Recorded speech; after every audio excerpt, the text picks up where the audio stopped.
रात गहरी होने के बाद ससुर जी ने मेरा दरवाजा खटखटाया और मुझसे बोले कि बहू, मैं बाथरूम में गिर गया था और मेरी कमर में दर्द हो रहा है। अगर तुम थोड़ी मालिश कर देती तो शायद मुझे थोड़ा आराम मिल जाता। फिर मैंने अपने ससुर को अपने बिस्तर पर लिटा दिया। इसके बाद जो हुआ उसकी आप कल्पना भी नहीं कर सकते, क्योंकि इसके बाद मेरी जिंदगी पूरी तरह से बिखर गई थी। हेलो दोस्तों, आज की इस अनोखी कहानी में आप सभी का स्वागत है। शादी के 5 महीने बाद ही मेरा पति अचानक एक दुर्घटना में गुजर गया। मेरे पिताजी ने बड़ी मुश्किल से मेरी शादी करवाई थी, लेकिन 5 महीने के अंदर ही मैं फिर से अपने मायके के दरवाजे पर आ गई थी।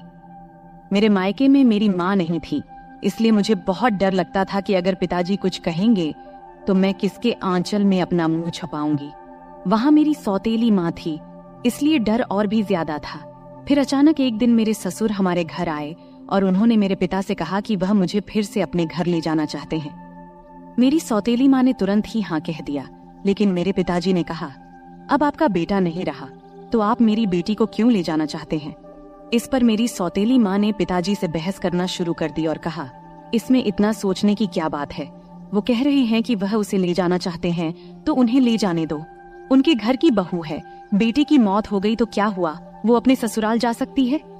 माँ की इस झगड़े के बाद पिताजी ने बिना कुछ पूछे कहा, अगर मेरी बेटी वहाँ खुश रहेगी तो एक पिता होने के नाते मुझे खुशी होगी, आप उसे ले जाइए। फिर मेरे ससुर ने मुझसे कहा, चलो कपड़े वगैरह लेकर आओ। मैंने अपनी सौतेली माँ के सभी अत्याचार सहते हुए अपने ससुर के घर जाने का फैसला किया। वहां पहुंचने के बाद मैं अपने कमरे में कपड़े बदल रही थी, तभी मेरे ससुर आए और बोले, बहू, एक कप चाय बना लाओ। मैंने जल्दी से रसोई में जाकर चाय बना ली। चाय पीते हुए उन्होंने कहा, तुम्हें पता है इस घर में मैं बिल्कुल अकेला हूँ। मेरा बेटा इकलौता संतान था और तुम्हारी सास भी गुजर गई है, इसलिए मैं तुम्हें यहाँ लेकर आया हूँ ताकि मुझे लगे कि मैं यहाँ अकेला नहीं हूँ। मैंने कहा, पिताजी आप बिल्कुल चिंता मत करें, मैं तो आपकी बेटी की तरह हूँ, हमेशा आपके साथ रहूंगी। फिर मेरे ससुर बोले, मुझे पता है कि तुम मेरे साथ रहोगी, क्योंकि तुम्हारी सौतेली माँ तुम्हें मायके में कभी शांति से नहीं रहने देगी। इस तरह कुछ दिन बीत गए। 6 महीने बाद एक रात मैं अपने कमरे में सो रही थी, तभी देर रात दरवाजे पर दस्तक हुई। मुझे समझ में आ गया कि यह मेरे ससुर ही होंगे, क्योंकि इस घर में मेरे और पिताजी के अलावा कोई और नहीं था। और रात के आधे पहर कौन दरवाजा खटखटाएगा। मैंने सोचा कि शायद पिताजी को कुछ चाहिए होगा, इसलिए दरवाजा खोली। दरवाजा खोलते ही मेरे ससुर ने मुझे पकड़ लिया और बोले, बहू, मैं बाथरूम में गिर गया था, मुझे बहुत दर्द हो रहा है, अगर तुम थोड़ी मालिश कर दो तो मुझे थोड़ा आराम मिल सकता है। फिर मैंने अपने पिता को अपने बिस्तर पर लिटा दिया, लेकिन मैं उनके कमरे से तेल लाना भूल गई। अब मुझे लगता है कि मेरा पति कम उम्र में ही मुझसे शादी कर बैठा और फिर इसी कम उम्र में इस दुनिया से चला गया। यह सब सोचते हुए मैं अपने ससुर की मालिश कर रही थी और देख रही थी कि वह मुझे अजीब तरीके से घूर रहे थे, जिससे मुझे और डर लग रहा था। तभी मैं बोली, ससुर जी क्या हुआ, आपको किस जगह पर ज्यादा चोट लगी है, क्या डॉक्टर को बुलाऊं। इस पर ससुर जी ने कहा, नहीं बहू, तुम बस मालिश कर दो, मुझे इससे ही आराम मिल रहा है। उनकी अजीब बातें सुनकर मुझे और असहज महसूस होने लगा। फिर मैं बोली, ससुर जी आप यहीं लेट जाएं, कमर में दर्द लेकर आप अपने कमरे तक कैसे जाएंगे, मैं आपके कमरे में जाकर सो जाती हूँ। मेरी बात सुनकर मेरे ससुर बोले, बहू, इस हालत में तुम मुझे अकेला छोड़कर चली जाओगी, अगर रात में मुझे बाथरूम जाना पड़े तो मैं अकेले कैसे जाऊंगा, इससे बेहतर है कि तुम यहीं सो जाओ। कुछ समय बाद मेरे ससुर उठकर मेरे पास आए और बोले, बहू, मैं तुमसे कुछ कहना चाहता हूँ, अगर तुम मेरी बात मान जाओ तो ही मैं कहूँगा। उनकी इस बात से मेरा दिल बेचैन हो गया। मैं चिंतित होकर बोली, ससुर जी आप कहें, क्या बात है। मेरे ससुर थोड़ा हंसकर बोले, आज की रात मैं तुम्हारे साथ बिताना चाहता हूँ, क्योंकि अकेले अकेले अब अच्छा नहीं लगता। मेरे बेटे के मरने के बाद मैंने सोचा कि फिर से शादी करूंगा, लेकिन फिर सोचा कि तुम्हारी सौतेली माँ तुम्हें उस घर में कभी भी शांति से नहीं रहने देगी, इसलिए मैंने तुम्हें इस घर में लाया। उनकी इस बात से मुझे बहुत असहज महसूस हुआ, लेकिन उनकी बात का विरोध करने की हिम्मत नहीं हुई। मैं अपने कमरे के सोफे पर लेट गई। मुझे नींद नहीं आ रही थी, बहुत डर लग रहा था। ससुर जी ने कहा, बहू, लगता है मैंने तुमसे कुछ गलत नहीं कहा, मैं चाहता हूं कि तुम मुझसे शादी कर लो ताकि कोई कुछ न कह सके। तभी मैं हक्का बक्का होकर बोली, ससुर जी आप यह क्या कह रहे हैं, आप मेरे ससुर हैं और ससुर से शादी कैसे हो सकती है? मेरे ससुर बोले, देखो बहू, मैं मानता हूँ कि कभी मैं तुम्हारा ससुर था, लेकिन तुम्हारे पति को मरे हुए अब 6 महीने हो चुके हैं। अब हमारे बीच ऐसा कोई रिश्ता नहीं है। मैं अकेला हूँ, तुम भी अकेली हो। हम एक दूसरे का साथ दे सकते हैं। उनकी इस बात को सुनकर मेरा मन विचलित हो गया। मैं कुछ कह नहीं पाई। एक ओर सौतेली माँ के अत्याचार, दूसरी ओर ससुर का अजीब व्यवहार। रात बीत गई और अगले दिन सुबह मैं अपने ससुर की बातों को बहुत सोची, अपनी स्थिति का विश्लेषण किया। ससुर का प्रस्ताव मुझे असंभव लग रहा था, लेकिन वास्तविकता मुझे कुछ निर्णय लेने पर मजबूर कर रही थी। फिर मुझे ख्याल आया कि मैं अपने पिताजी से जाकर बात करती हूँ, लेकिन ये सब बातें अपने खुद के पापा से करने की मुझे हिम्मत नहीं हुई, क्योंकि मुझे पता था कि पिताजी से बात करने के बाद मेरी जिंदगी में नई समस्याएं आ सकती हैं। इसलिए मैं उनके पास नहीं गई। ऐसे ही एक दिन शाम को मेरे ससुर को फिर से बात करने का मौका मिला। उन्होंने कहा, बहू, मैंने तुमसे कुछ गलत नहीं चाहा, बस चाहता हूँ कि तुम मेरे जीवन में खुशी लाओ। मैं अकेला नहीं रह सकता, तुम्हारे साथ ही मेरी जिंदगी पूरी होती है। दोबारा ससुर जी से ये सभी बातें सुन मैं अंदर से कांपने लगी और कुछ बोल न पाई। थोड़ी देर बाद ससुर जी खुद ही बाहर चले गए। ऐसे ही मुझे ससुराल में और कुछ महीने बिताने के बाद मेरे ससुर और मेरे बीच एक अजीब सा संबंध बनता चला गया। पति की मौत के बाद मैंने सोचा था कि मैं अब इस दुनिया में बिल्कुल अकेली हो गई हूँ, लेकिन मेरे ससुर ने मेरे प्रति जो भावनाएं जाहिर की थी, उन्होंने मेरे जीवन को एक नई दिशा में मोड़ दिया। उनके शब्दों ने मुझे भीतर तक झकझोर कर रख दिया था। जब भी मैं सोने को जाती, उनके बातें मुझे परेशान करने लगती। वह कहते थे कि मेरे साथ रहने से उन्हें अपने अकेलेपन का एहसास नहीं होता और वह चाहते थे कि हम दोनों एक नई जिंदगी की शुरुआत करें। उस रात की बातचीत के बाद मैंने खुद को बहुत असमंजस में पाया। मन में कई सवाल उठ रहे थे। क्या यह सही है? क्या यह समाज के नियमों के खिलाफ नहीं जाएगा? लेकिन कहीं न कहीं मेरे दिल में यह बात भी थी कि शायद मेरे ससुर सच में अकेलेपन से जूझ रहे हैं। मैंने बहुत सोच विचार करने के बाद उनसे बात करने का फैसला किया। एक रात जब घर अड़ोस पड़ोस के सभी लोग सो चुके थे, तब मैं ससुर के कमरे का दरवाजा खटखटाई। उन्होंने दरवाजा खोला और मुझे देखकर थोड़ा हैरान हुए। मैं अंदर गई और बोली, ससुर जी, मैं आपसे कुछ महत्वपूर्ण बात करना चाहती हूँ। उन्होंने मुझे बैठने का इशारा किया और गंभीरता से बोले, क्या हुआ बहू, तुम इतनी रात गए क्यों आई हो? मैंने थोड़ी हिम्मत जुटाते हुए बोली, ससुर जी, मैंने आपके प्रस्ताव के बारे में बहुत सोचा है। मैं समझती हूँ कि आप अकेलेपन से जूझ रहे हैं और एक साथी की जरूरत महसूस कर रहे हैं, लेकिन इस रिश्ते के लिए एक शर्त है। हमारे बीच हमेशा सम्मान और प्यार का रिश्ता रहेगा। आप मुझे बेटी की तरह सम्मान देंगे और मैं आपको पिता की तरह आदर दूंगी। उन्होंने मेरी बात को ध्यान से सुना और थोड़ी देर बाद कहा, मैं तुम्हारी शर्त मानता हूँ, तुम्हारे सम्मान को हमेशा बनाए रखूंगा। उनकी यह बात सुनकर मेरे दिल का बोझ थोड़ा हल्का हो गया। मैंने उन्हें अपनी सहमति दे दी। फिर कुछ दिनों बाद हमने एक छोटे से समारोह में शादी कर ली।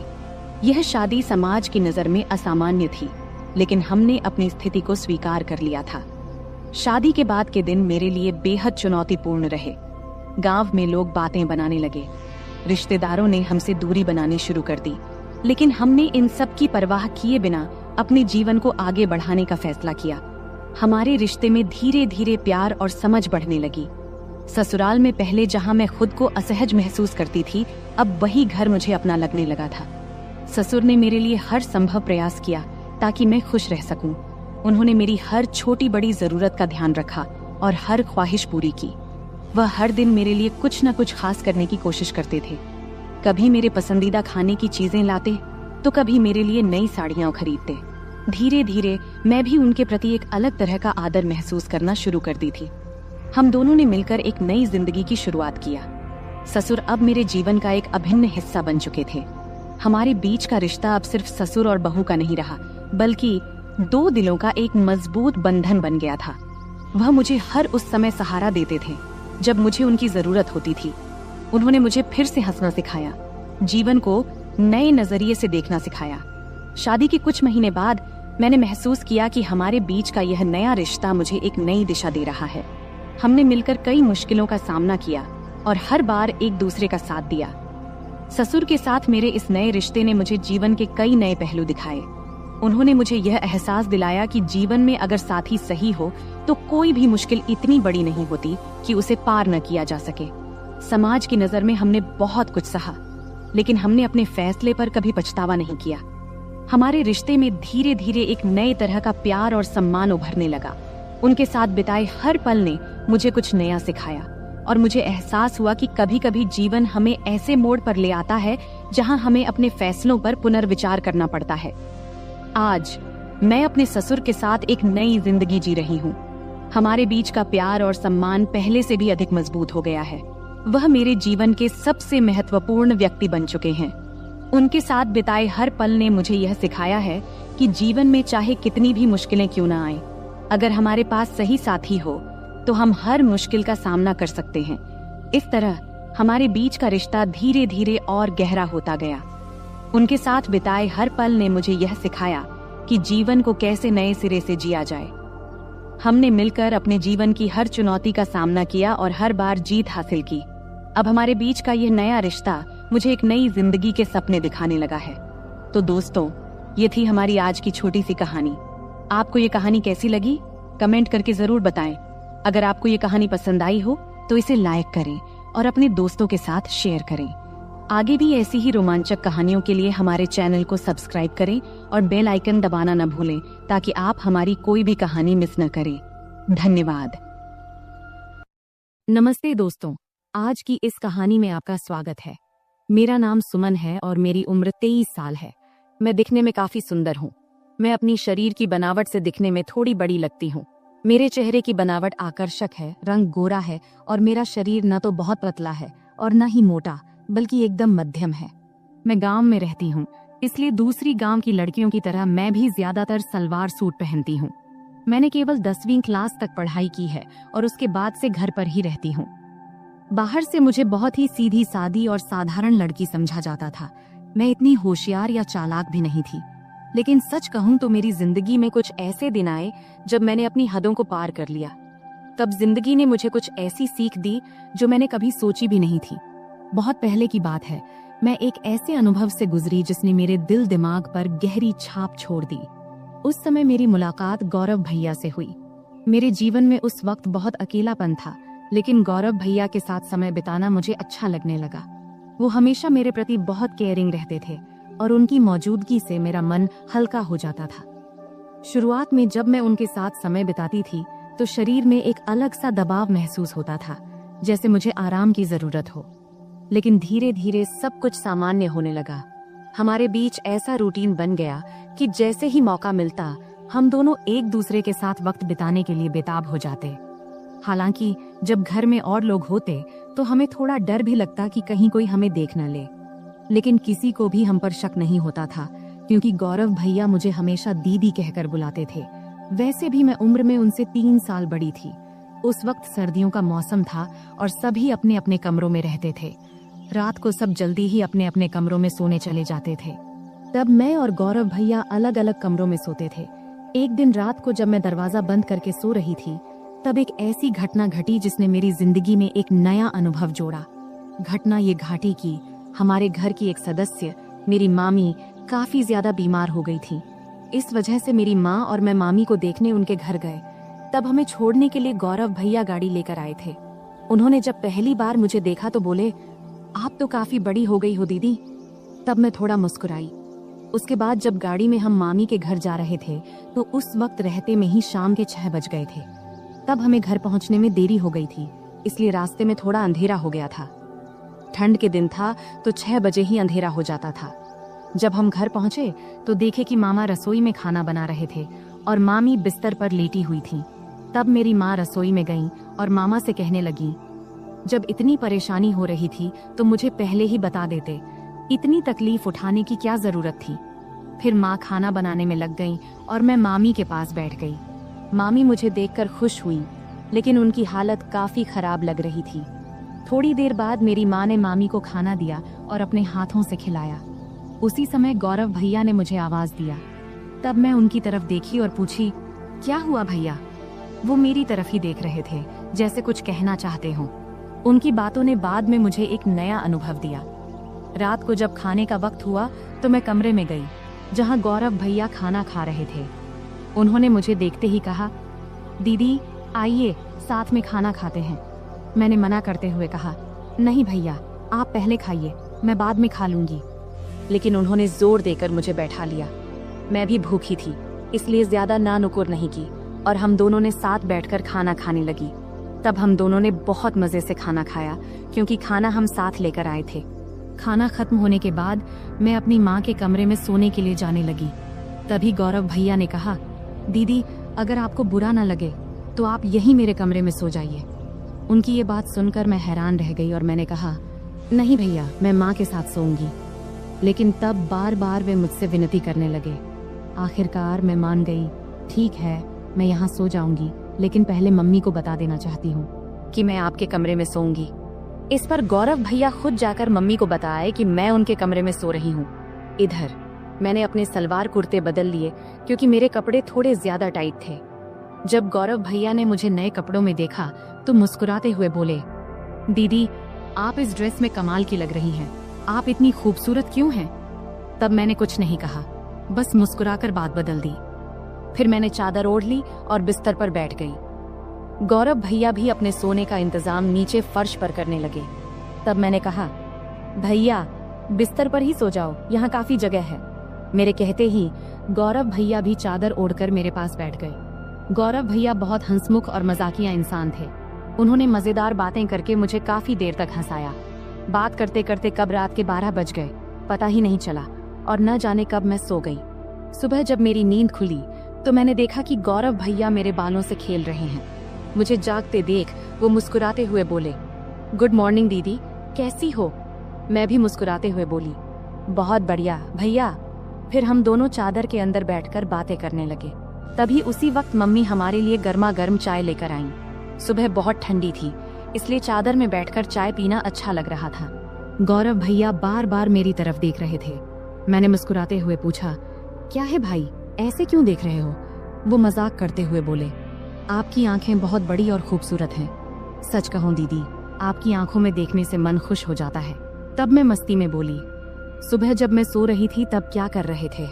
तब वो हल्का सा मुस्कुराए और बोले, कुछ नहीं दीदी, आपके बाल ठीक कर रहा था। गौरव भैया दिखने में काफी सुंदर थे। उनके चेहरे पर अभी दाढ़ी मूंछ भी नहीं आई थी और चेहरा बहुत साफ था। मेरी तुलना में उनकी हाइट थोड़ी सी कम थी, लेकिन उनकी कुछ हरकतें मुझे कभी कभी हैरान कर देती थीं। सुबह का वक्त थोड़ा व्यस्त था। मम्मी घर के कामों में व्यस्त थीं और मामू काम पर जाने के लिए तैयार हो रहे थे। तब मैं भी मम्मी की मदद करने लगी। इतने में मामू खाना पैक करके काम पर निकल गए। मेरी रोज सुबह नहाने की आदत थी, इसलिए रोज की तरह मैं नहाने के लिए बाथरूम की ओर गई। मुझे नहीं पता था कि गौरव भैया भी उसी वक्त नहाते हैं। जैसे ही मैंने बाथरूम का दरवाजा खोला तो मैं शर्म से लाल हो गई और तेजी से अपने कमरे में भाग आई। गौरव भैया उस वक्त नहा रहे थे। उनके चेहरे पर साबुन लगा था, इसलिए उन्होंने मुझे देखा भी नहीं। लेकिन मैं इतनी ज्यादा शर्मिंदा हो गई कि वह दृश्य बार बार मेरे दिमाग में घूमने लगा। कमरे में बैठकर मैं अपनी ही सोच में खो गई और हल्के हल्के हंसने लगी। इतने में गौरव भैया नहाकर कमरे में आए। मुझे अकेले हंसते हुए देखकर उन्होंने मजाक में कहा, क्या बात है दीदी, आज तो बहुत खुश लग रही हो। उनकी बात सुनकर मैं थोड़ा चुप हो गई और बोली, नहीं भाई, ऐसा कुछ नहीं है, बस यूं ही हंस रही थी। गौरव भैया ने मोबाइल चलाते हुए पास आकर बैठ गए और बोले, सच सच बताओ दीदी, क्या सोच रही थी जो इतनी हंसी आ रही थी? तब मैंने हंसते हुए कहा, नहीं भाई, कुछ भी खास नहीं। लेकिन गौरव भैया जिद करने लगे, नहीं दीदी बताओ ना, नहीं बताओगी तो मैं गलत ही समझ लूंगा। तब मैंने कहा, प्लीज भैया, इस बात को यहीं खत्म करो, इसमें सोचने लायक कुछ भी नहीं है। फिर मैं जल्दी से उठी और नहाने के लिए चली गई। नहाने के बाद मैं कमरे में वापस आई और मजाक में मैंने जानबूझकर थोड़ा सा पानी गौरव भैया की तरफ उछाल दी। ये देखकर गौरव भैया अचानक उठ खड़े हुए और मेरे बाल पकड़कर मुझे बिस्तर पर बैठा दिया। उनका ये रवैया देखकर मुझे गुस्सा आ गया। मैंने गुस्से में कहा, ये क्या कर रहे हो भैया? और गुस्से में उनका हाथ झटक दिया। इसके बाद गौरव भैया बिना कुछ कहे चुपचाप कमरे से बाहर चले गए। उनका ये व्यवहार देखकर मैं भी हैरान रह गई थी। मुझे खुद पर पछतावा होने लगा कि शायद मुझे ऐसा नहीं करना चाहिए था।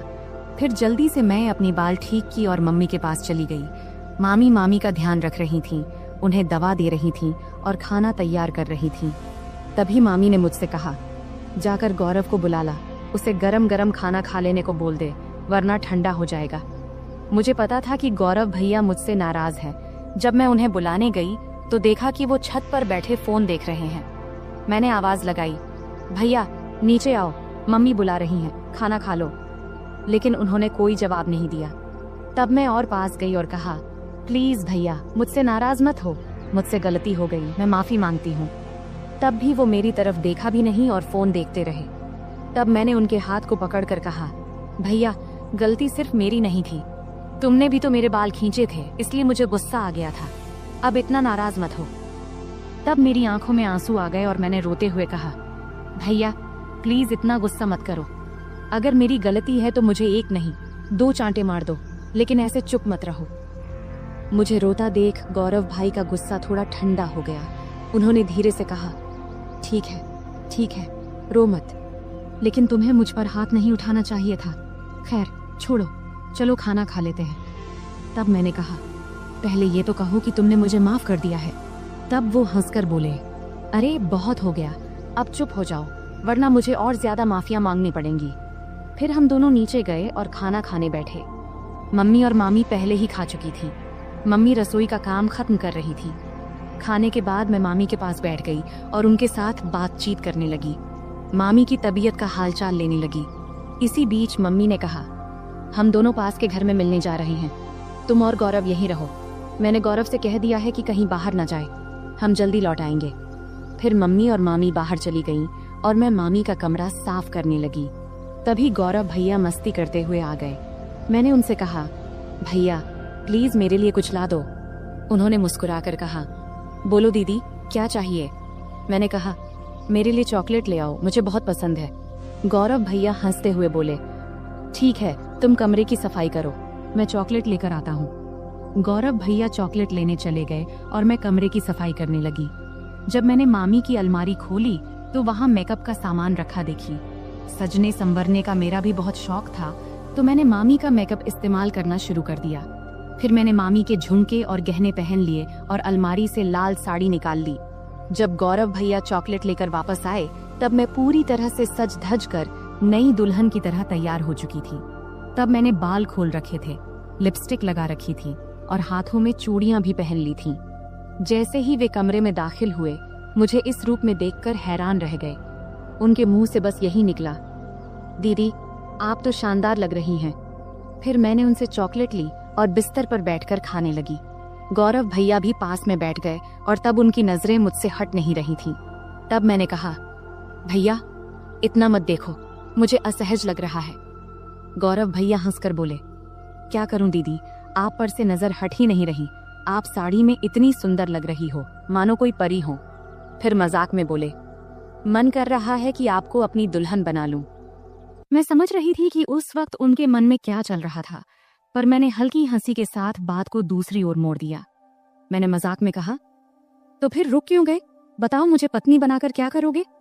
तब गौरव भैया थोड़ा हंसकर बोले, रहने दो दीदी, मुझे पता है तुम जानबूझकर ये पूछ रही हो। तब मैंने कहा, तो क्या तुम अपनी दीदी का फायदा उठाना चाहते हो, अगर मम्मी को पता चल गया तो क्या होगा। तब गौरव भैया बोले, दीदी इतनी चिंता मत करो, हम तो घर में ही हैं और किसी को पता भी नहीं चलेगा, तुम बस एक बार हाँ कह दो, मैं सब संभाल लूंगा। तब मैंने मुस्कुराते हुए कहा, तो पहले बताओ तुम ये सब साड़ी देखकर कह रहे हो या पहले से ऐसा सोच रहे थे। गौरव भैया हंसकर बोले, सच कहूं तो जब से तुम आई हो तभी से ऐसा लग रहा है, अगर तुम एक बार मान जाओ तो सब आसान हो जाएगा। तब मैंने मजाक में कहा, ठीक है, जब तुम चाहो मैं तुम्हारी बात मानूंगी, लेकिन तुम्हें अपनी जिम्मेदारी ठीक से निभानी होगी। इस पर भैया बहुत खुश होकर बोले, थैंक्स दीदी, मुझे पता था तुम मुझे ना नहीं कहोगी, तुम सच में सबसे अच्छी हो। मैंने कहा, रुको, इतनी तारीफ करने की जरूरत नहीं है और शाम को मेरे लिए और भी चॉकलेट लाना मत भूलना। तब गौरव भैया ने कहा, ठीक है दीदी, 1 मिनट रुको, मैं आता हूँ। जब वह बाहर चले गए तो मुझे थोड़ी असुविधा महसूस हुई। जब वह वापस आए तो मैंने कहा, गौरव भैया इस वक्त मुझे थोड़ी परेशानी हो रही है, शाम को इस बारे में बात करेंगे। लेकिन गौरव भैया मेरी बात मानने को तैयार नहीं थे। उन्होंने शांत स्वर में कहा, दीदी, इतनी चिंता क्यों कर रही हो? डरने की कोई बात नहीं है, सब ठीक हो जाएगा। अगर तुम्हें असुविधा हो रही है तो आंखें बंद कर लो। तब मैंने आंखें बंद कर लीं और गौरव भैया मुझे तभी उसी पल दरवाजे पर अचानक दस्तक हुई, जिससे हम दोनों डर गए। कुछ समय बाद बाहर से मम्मी की आवाज आई, कोई है कमरे में? तब मैं तुरंत बिस्तर से उठ गई, क्योंकि मैं साड़ी में पूरी तरह सज धज कर तैयार थी। ऊपर से मामी के कमरे में थी। गौरव भैया का मूड भी खराब हो गया था, लेकिन उनके चेहरे को देखकर मुझे अंदर से हंसी आ रही थी। मैंने तुरंत गौरव भैया को कमरे से बाहर कर दिया और खुद भी साड़ी उतारकर सामान्य कपड़े पहन ली। फिर कमरे की सफाई करने लगी।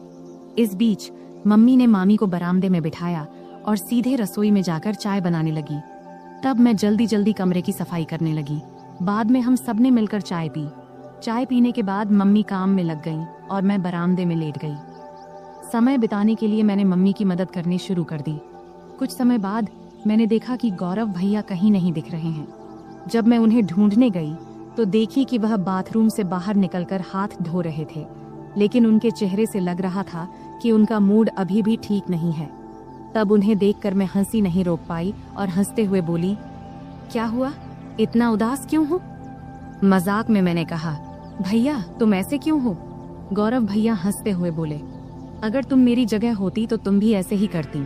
तुम लड़की हो, इसलिए इतनी बातें कर पा रही हो।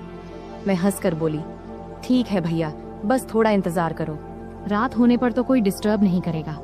तब गौरव भैया बोले, दीदी समस्या तो इसी रात के इंतजार में है, हर मिनट घंटों जैसा लग रहा है। तभी मम्मी ने आवाज दी, तुम्हारे भाई बहन की बातें खत्म हो गई हो तो थोड़ा काम में हाथ बंटाओगे?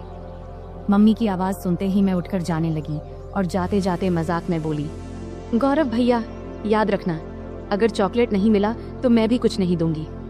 फिर मैं रसोई में चली गई। इस बीच मामा भी घर लौट आए थे। तब मैंने उन्हें खाना परोस दिया। मामा जी बहुत थके हुए थे, वे हमारे साथ थोड़ा बैठकर बात किए, फिर जल्दी सो गए। मम्मी मामी को खाना खिला रही थी और उन्हें दवाई दे रही थी। मैंने भी अपना खाना खा लिया और समय बिताने के लिए टीवी देखने लगी। सर्दी का मौसम होने के कारण हम जल्दी बिस्तर में चले गए, लेकिन मम्मी अभी भी अपने काम में लगी हुई थी। तब मैं मामी के कमरे में चली गई और बैठकर फोन में व्यस्त हो गई। इतना डूबी थी कि मुझे पता ही नहीं चला कि कब गौरव भैया खाना खाकर अपने कमरे में चले गए और मेरा इंतजार कर रहे थे। मैं अपनी रोज की सीरियल देखने में व्यस्त थी। जब मैं नहीं गई तो गौरव भैया खुद मुझे बुलाने आ गए। कमरे में आकर भैया बोले, दीदी आओ, मैं तुम्हारा बहुत देर से इंतजार कर रहा हूँ। तभी मम्मी ने कहा, कोई बात नहीं, अगर तुम अकेले सोना चाहते हो तो सो जाओ, तुम्हारी दीदी मेरे साथ सो जाएगी। मम्मी की बात सुनते ही भैया जल्दी से बोले, नहीं नहीं, हम तो बस बातें कर रहे थे, वैसे भी कुछ दिनों बाद आप लोग चले जाएंगे, फिर पता नहीं कब मुलाकात होगी और दीदी के साथ खेल पाऊंगा। तब मैंने मम्मी को आश्वस्त करते हुए कही, मम्मी भैया सही कह रहे हैं। इसके बाद मम्मी ने कहा, ठीक है, जैसा तुम चाहो, और हम कमरे में चले गए। कमरे में जाते ही गौरव भाई ने जल्दी से दरवाजा बंद कर दिया। तब मैं समझ गई कि भैया अब और इंतजार नहीं कर पा रहे हैं, लेकिन तब भी मम्मी और मामी जाग रहे थे, इसलिए मैंने कहा, भैया थोड़ा धैर्य रखो, सब सो जाएं, फिर बात करेंगे। अगर किसी ने मेरी आवाज सुन ली तो मुश्किल हो जाएगी। भैया बोले, दीदी और इंतजार नहीं होता। तभी मुझे चॉकलेट की याद आई। मैंने कहा, ठीक है भैया, लेकिन पहले मेरी चॉकलेट दो। भैया ने तुरंत जेब से चॉकलेट निकालकर दे दिया। फिर मैं चॉकलेट खाने लगी और भैया परफ्यूम लगाने लगे। शुरुआत में हम मजाक में थोड़ी थोड़ी नोक झोंक करने लगे। इससे हमारे बीच मजेदार झगड़ा शुरू हो गया। हम बिस्तर पर कूदने लगे, क्योंकि हमारी उम्र अभी भी छोटे बच्चों जैसी थी। तभी मम्मी ने चिल्लाकर कहा, सुमन बहुत हो गया, अब सो जाओ, क्योंकि बिस्तर की आवाज उनके कमरे तक जा रही थी। इसके बाद गौरव भैया ने तुरंत फर्श पर बिस्तर बिछा दिया, जिससे आवाज बंद हो गई। फिर गौरव भैया ने मुझे रात के 3 बजे तक सोने नहीं दिया। सुबह जब हमारी आंख खुली तब मम्मी दरवाजा खटखटा रही थी। उसमें बिस्तर पर ही थी, लेकिन उठ नहीं पा रही थी, इसलिए गौरव भैया ने मुझे उठाकर बिस्तर पर बिठा दिया और खुद दरवाजा खोलने गए। तब मम्मी हमारे लिए चाय लेकर आईं। मुझे देखकर उन्होंने कहा, मैंने कहा था सुमन समय पर सो जाना, अब देखो तो तुम्हारी आंखें कितनी लाल हो गईं। मेरी आंखें अब सच में लाल हो गई थीं। मैंने बिना कुछ कहे चाय पीना शुरू कर दिया। यहाँ तक कि मैंने मुंह भी नहीं धोया क्योंकि पूरा शरीर दर्द से टूट रहा था। मम्मी चाय रखकर चली गईं। गौरव भैया जब कमरे में आए तो मैंने गुस्से में कहा, भैया मैंने तो कहा था थोड़े समय के लिए, लेकिन तुमने मेरी बात नहीं मानी। अब देखो मेरा शरीर कितना थक गया है, मैं ठीक से खड़ी भी नहीं हो पा रही हूँ। अगर मम्मी ने पूछ लिया तो मैं क्या कहूँगी। तब गौरव भैया ने जल्दी से जवाब दिया, दीदी चिंता मत करो, मैं मेडिकल स्टोर से दवा लेकर आता हूँ, उसे लेने के बाद तुम्हारा शरीर ठीक हो जाएगा। इसके बाद मैंने लगातार 4-5 दिन तक भैया को पास नहीं आने दिया, लेकिन इससे उनका उत्साह कम नहीं हुआ। वे हर दिन मेरे आसपास घूमते रहते थे और नियमित रूप से चॉकलेट लाते रहते थे। भैया मेरे सारे काम कर देते और मैं जो चाहती वे हंसते हंसते कर देते, इसलिए मैंने भी इसका मजा लेना शुरू कर दिया। कभी कभी उनसे पैर का दर्द कम करने के लिए मसाज करवा लेती, कभी सिर की मालिश करवा लेती, मस्ती में कभी कभी हल्के से मार देती और सारा दिन उनके फोन पर सीरियल देखती। 4-5 दिनों के बाद भैया का व्यवहार थोड़ा बदल गया, इसलिए मैंने उन्हें ज्यादा कुछ नहीं कहा। एक दिन हम दोपहर में घर में अकेले थे और बहुत मस्ती किए। उस दिन घर में कोई नहीं था। भैया ने पूरा दिन मुझे कहीं बैठने नहीं दिया और हमेशा अपने पास रखा। इस घटना के बाद मैं और भैया बहुत सामान्य हो गए। जब भी उनका मन करता वे मुझे कमरे में बुला लेते और मैं भी अब इसकी आदत डाल चुकी थी। हमने उन दिनों का भरपूर आनंद लिया, लेकिन जीवन में हर अच्छे समय के बाद एक बुरा समय भी आता है और ये बुरा समय भी भैया की वजह से ही आया। दरअसल 20 दिन के बाद अब हमें गांव लौटना था, क्योंकि अब मामी काफी स्वस्थ हो चुकी थी और हमें वहां बहुत दिन हो गए थे। तब मम्मी ने अचानक वापसी का फैसला किया और उन्होंने पापा को कुछ भी नहीं बताया। जब मैंने और भैया ने ये सुना तो हमें बिल्कुल अच्छा नहीं लगा। तब भैया बोले, दीदी जाने से पहले आखिरी बार थोड़ा समय दे दो, कौन जाने फिर कब मिलेंगे। तब अंदर से मैं भी तैयार थी, लेकिन उस दिन घर में सभी लोग थे, यहाँ तक कि मामा भी आज घर पर ही थे। तब मामा मम्मी से बोले, दीदी आज रुक जाओ, मैं कल तुझे बस स्टैंड तक छोड़ दूंगा। ये सुनते ही मुझे थोड़ी खुशी हुई, क्योंकि एक रात हमारे पास थी। तब आखिरकार मम्मी भी मान गई। फिर हम बहुत ही बेसब्री से रात का इंतजार करने लगे। जब रात हुई तो जल्दी से खाना खा के हम अपने कमरे में चले गए। तब हम इतने असावधान हो गए थे कि दरवाजा भी ठीक से बंद नहीं किया था। तब थोड़ी ही देर में अचानक मामा ने आकर हमें उस स्थिति में देख लिया। मैं तो डर से कांपने लगी और तुरंत वहां से हट गई। मामा तब बहुत गुस्से में थे, लेकिन उन्होंने धैर्य रखा और पूरी स्थिति को संभाला। उन्होंने हम पर गुस्सा ना करके हमारी गलतियां हमें समझाईं और उस दिन ने मुझे एक बड़ा सबक सिखाया। तब मामा के प्यार और सहयोग से हमने स्थिति को संभाल लिया। उसके बाद से मैंने अपनी गलतियों से बहुत कुछ सीखा। उस घटना के बाद मैंने कभी ऐसा कुछ नहीं किया जिससे मेरे परिवार को शर्मिंदा होना पड़े। तो दोस्तों, हमारी जिंदगी में गलतियां हो सकती हैं, लेकिन उनसे सीखना सबसे महत्वपूर्ण है। अगर आपके जीवन में कभी ऐसी स्थिति आए तो उसे संभालने की कोशिश करें और परिवार के साथ हमेशा खुलकर बात करें। यह कहानी हमें सिखाती है कि किसी भी रिश्ते में सीमा रेखा होना महत्वपूर्ण है। अत्यधिक निकटता कभी कभी गलत फहमियों का कारण बन सकती है, इसलिए हमें हमेशा अपने और दूसरों के सुविधा को प्राथमिकता देनी चाहिए। परिवार के माहौल और रिश्तों का सम्मान करना बहुत महत्वपूर्ण है। हमें यह सुनिश्चित करना चाहिए कि हमारे कार्यों से परिवार के किसी भी सदस्य को शर्मिंदा न होना पड़े। इंसान से गलतियां हो सकती हैं, लेकिन उन गलतियों से सीखना और भविष्य में सही निर्णय लेना एक परिपक्व मानसिकता का परिचय है। किसी भी स्थिति में सचेत रहना आवश्यक है। दरवाजा बंद न करने की घटना एक छोटी गलती थी, लेकिन इसने बड़ी समस्या खड़ी कर दी। इससे समझ में आता है कि छोटी छोटी बातों में भी सावधानी बरतनी चाहिए, क्योंकि इनका जीवन पर बड़ा असर पड़ सकता है। तो दोस्तों, यह थी हमारी आज की छोटी सी कहानी। आपको यह कहानी कैसी लगी, कमेंट करके जरूर बताएं। अगर आपको यह कहानी पसंद आई हो तो इसे लाइक करें और अपने दोस्तों के साथ शेयर करें। आगे भी ऐसी ही रोमांचक कहानियों के लिए हमारे चैनल को सब्सक्राइब करें और बेल आइकन दबाना न भूलें, ताकि आप हमारी कोई भी कहानी मिस न करें। धन्यवाद। नमस्ते दोस्तों, आज की इस कहानी में आपका स्वागत है। इस कहानी में मेरा नाम राहुल है। मैं उत्तर प्रदेश के एक छोटे से शहर अंबेडकर नगर में रहता हूँ। वहीं मैं और मेरा परिवार रहता है। पैसे की कमी नहीं है, पिताजी खूब कमाते हैं और मैं कॉलेज में पढ़ता हूँ। आज मैं आपको मेरी अचानक घटी एक कहानी सुनाने जा रहा हूँ। यह उस समय की बात है जब मैं कॉलेज में पढ़ता था, और उस समय मैं उतना होशियार भी नहीं था। हमारे घर में मैं, मेरी मम्मी और मेरे पिताजी रहते हैं। हमारा घर काफी बड़ा है, जैसे किसी अमीर का बंगला हो। पिताजी हमेशा सुबह काम पर निकल जाते हैं और रात को देर से घर आते हैं। उस समय घर पर मैं और मम्मी ही होते थे। मैं कुछ देर पढ़ाई करता था और फिर सो जाता था, लेकिन मम्मी हमेशा पिताजी का इंतजार करती रहती थी। उस समय मैं कॉलेज के आखिरी साल में था। एक सुबह जब मैं कॉलेज जाने की तैयारी कर रहा था तो मैंने मम्मी की तेज आवाज सुनी। वो कह रही थी, क्या कर रहे हो तुम? रात के 2-2:30 बजे घर आते हो और कहते हो ऑफिस में काम था। रात के 2 बजे कौन से ऑफिस का काम चलता है? सीधे सीधे क्यों नहीं कहते कि उस सुमन के साथ थे? मम्मी काफी गुस्से में थी। मेरी मम्मी आमतौर पर किसी पर गुस्सा नहीं होती थी। उनका स्वभाव बहुत शांत था, लेकिन आज पता नहीं क्या हो गया, मम्मी बहुत गुस्से में थी। मैं 2 बजे आऊं या 3 बजे, तुम्हें जो चाहिए वो मिल तो रहा है ना, फिर चुप रहो। पिताजी ने तेज आवाज में मम्मी से कहा। क्या जो चाहिए वो मिल रहा है? पैसा, गहने, इन सब के अलावा भी कोई सुख होता है। अब और कुछ मत बोलो, लेकिन अब बर्दाश्त नहीं होता। 3-4 महीने हो गए हैं तुमने मुझे छुआ तक नहीं है। आखिर उस सुमन में ऐसा क्या है जो मुझ में नहीं है? मम्मी की आवाज और तेज हो गई थी। तभी पिताजी गुस्से में बोले, बार बार सुमन मत कहो, नहीं तो क्या करोगे? मम्मी ने उल्टा जवाब दिया।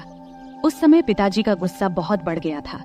तभी अचानक धमाक की आवाज आई और उसके साथ ही मम्मी की चीख से पूरा घर गूंज उठा। मैं तुरंत अपने कमरे से भागकर उनके बेडरूम की ओर गया।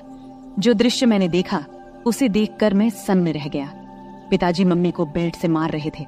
मम्मी दर्द से चीख रही थी, लेकिन पिताजी रुकने का नाम नहीं ले रहे थे। मैंने बिना कुछ सोचे समझे मम्मी के ऊपर छलांग लगा दिया ताकि उन्हें बचा सकूं, लेकिन पिताजी अभी भी नहीं रुके।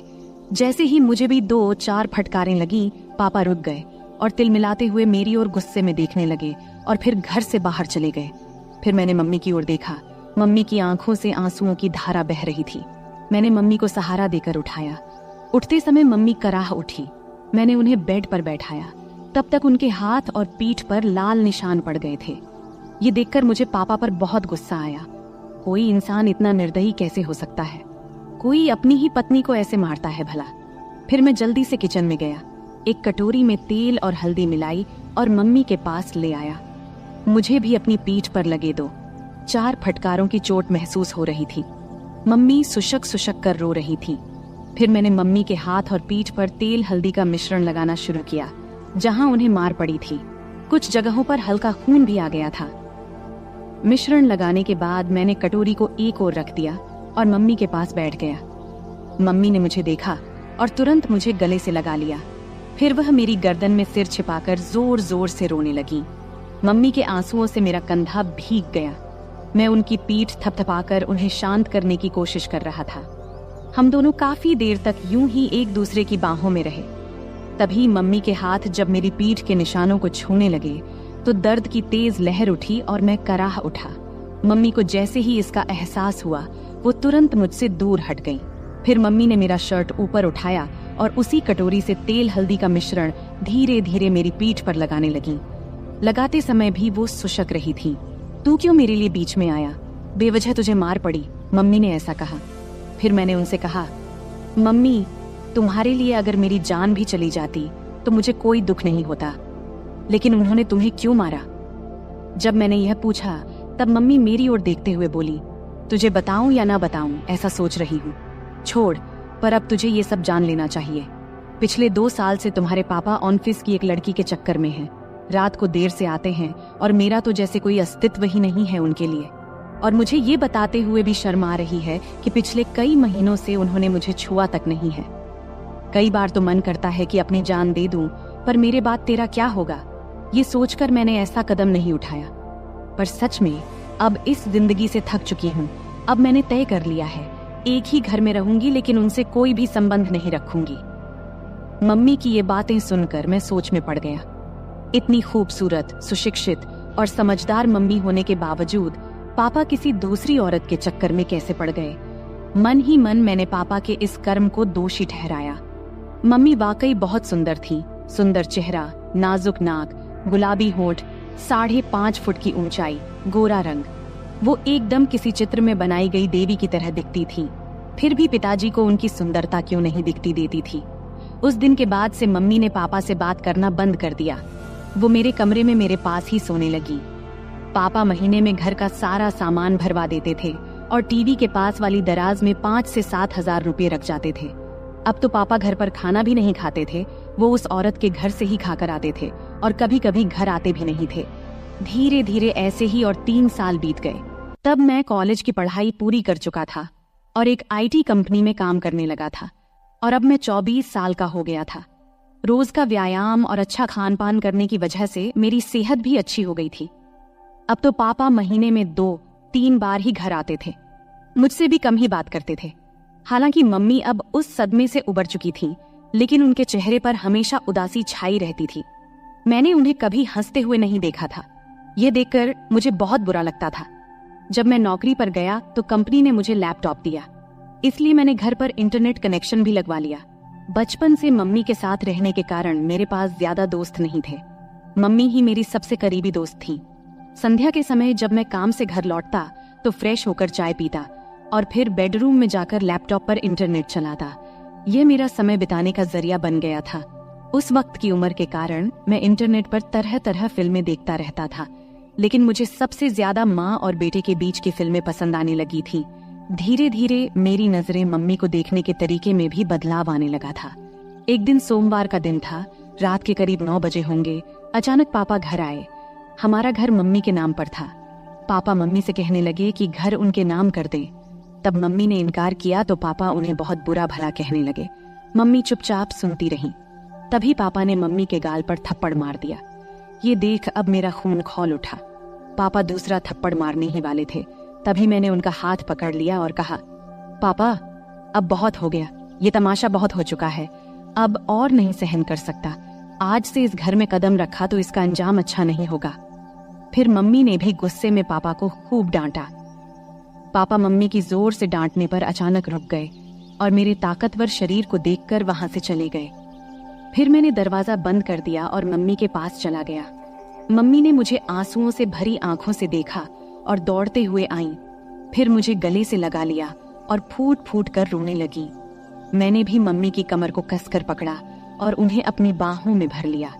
मम्मी हिचकियां ले रही थीं और बोल रही थी, ठीक किया बेटे, इस आदमी की यही औकात है। आज के बाद अगर ये घर में दोबारा ना आए तो अच्छा ही है। मम्मी बोली, अब इस घर में उसकी आने की हिम्मत नहीं होगी और अगर आ भी गया तो मैं उसे छोड़ूंगा नहीं। मैंने गुस्से में मम्मी से कहा। फिर मम्मी ने चिंतित होते हुए कहा, राहुल बेटा, मत उलझ इस आदमी से। अगर तुझे कुछ हो गया तो मैं किसके सहारा रहूंगी। फिर मैंने भावुक होकर बोला, तू चिंता मत कर मम्मी, उस समय मेरे पास नौकरी नहीं थी इसलिए हम मजबूर थे, लेकिन अब मेरे पास अच्छी नौकरी है। तू चिंता मत कर, मैं तुझे कुछ नहीं होने दूंगा, मैंने मम्मी को आश्वस्त देते हुए कहा। फिर एक दिन मैं दोपहर में काम से घर वापस आया। मैंने अपनी चाबी से दरवाजा खोला और अंदर आया। तभी मुझे एक अजीब आवाज सुनाई दी। मैं बेडरूम के दरवाजे के पास गया, तब दरवाजा अंदर से बंद था। मैंने दरवाजे की होल से अंदर झांका और देखा कि मम्मी अंदर किसी के साथ थीं।